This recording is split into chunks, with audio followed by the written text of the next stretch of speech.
was born in a displaced persons camp, 1947, Bergen-Belsen. Interesting place, 10,000 population at its height, and they were all survivors of the Holocaust. And yet, over a period of 3 years, there were 2,000 babies born there.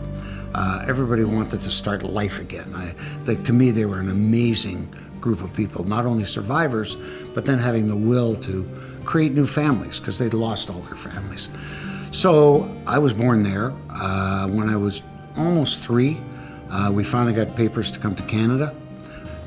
Nobody spoke English, not me, not my parents.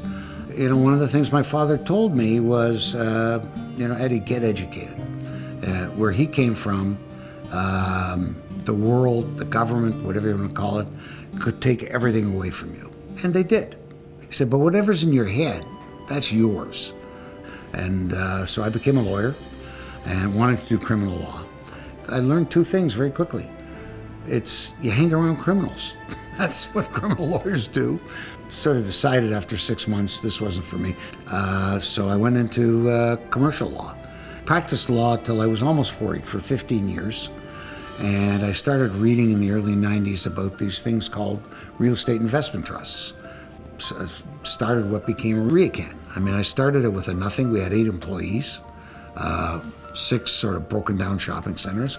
And now it's a Canadian institution in many ways with 600 employees. We're about 14 billion in assets.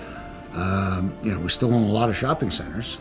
We already have built 2,000 apartment units on land we already own.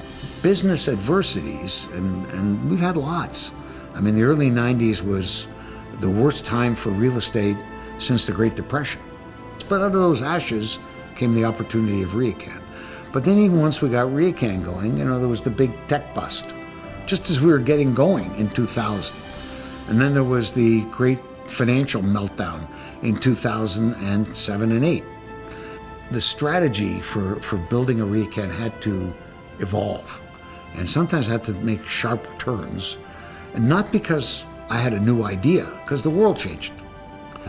I've achieved a lot, I think, in business, more than I ever expected, in both material and just satisfactory ways, but I'd say my family's probably my proudest achievement. It's not a life I ever would have expected when I came as a non-English speaking immigrant kid to Canada.